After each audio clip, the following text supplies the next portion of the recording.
देशात mini lockdown लागणार का?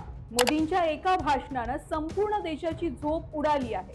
आज गल्लीपासून दिल्लीपर्यंत चर्चा आहे ती फक्त एका आवाहनाची.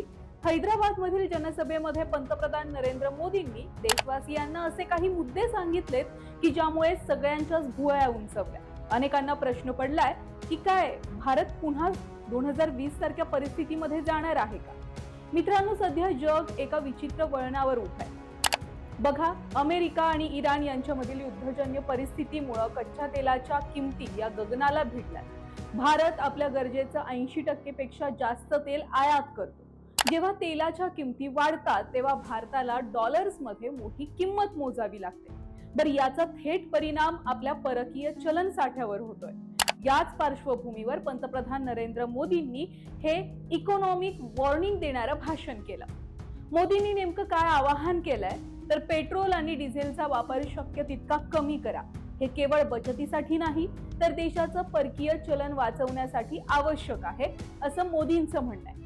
दुसरं आवाहन म्हणजे पुढील 1 वर्ष सोन्याची खरेदी करू नका, असं आवाहन सुद्धा मोदींनी केलंय. सोन्याच्या आयातीमुळे भारताचे डॉलर्स मोठ्या प्रमाणात बाहेर जातात. तर तिसरं आवाहन म्हणजे परदेशी उत्पादने वापरणं कमी करून भारतीय बनावटीच्या वस्तूंना प्राधान्य द्या. विदेशी सुट्ट्या तसेच डेस्टिनेशन वेडिंग्स आणि अनावश्यक परदेश दौरे किमान 1 वर्ष टाळून देशांतर्गत पर्यटनाला चालना द्या. ज्या शहरांमध्ये मेट्रो सुविधा आहे तिथं खासगी गाड्यांऐवजी मेट्रोनेच प्रवास करा.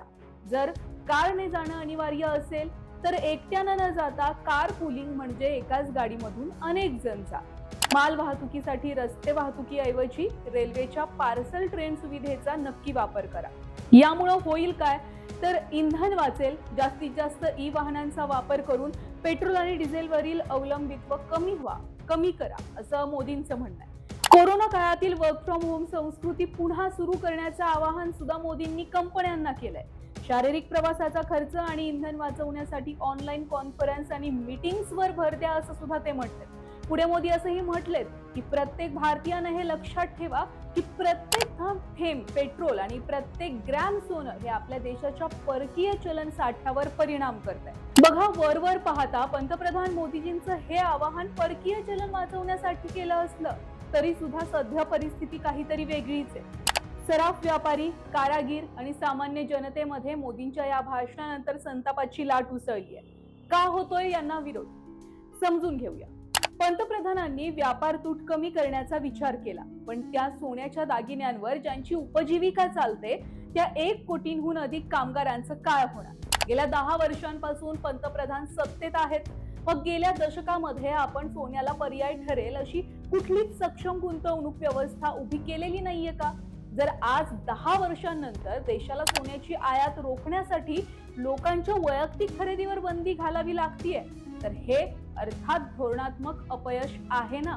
देशाची अर्थव्यवस्था मजबूत व्हावी यामध्ये दुमत नाहीये, पण ती मध्यमवर्गीयांच्या बचतीला आणि गरिबांच्या रोजगाराला वेठीस धरून का?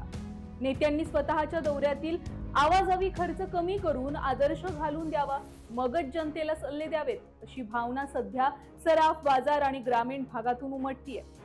मुळात बघा, पंतप्रधान मोदींनी हे आत्ताच का सांगितलं तर याचं साधं उत्तर आहे ते म्हणजे सावधानता. युद्धाचा परिणाम फक्त सीमेवर होत नाहीये तर तो आपल्या किचन पर्यंत पोहोचतोय. आधीच गॅस सिलेंडरच्या किमती आणि पुरवठा यामध्ये तफावत जाणवतीये.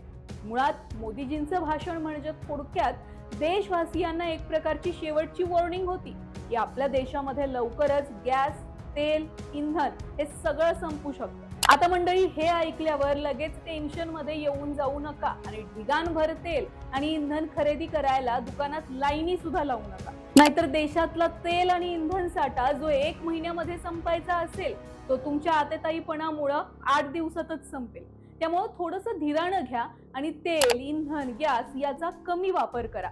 बाकी पंतप्रधान मोदी यांनी केलेल्या भाषणाच्या मुद्द्यांवरून अनेक जण नाराज सुद्धा आहेत. अनेक जणांनी त्याला विरोध केलाय, अनेक जण त्यासाठी सकारात्मक भावना दर्शवत आहेत.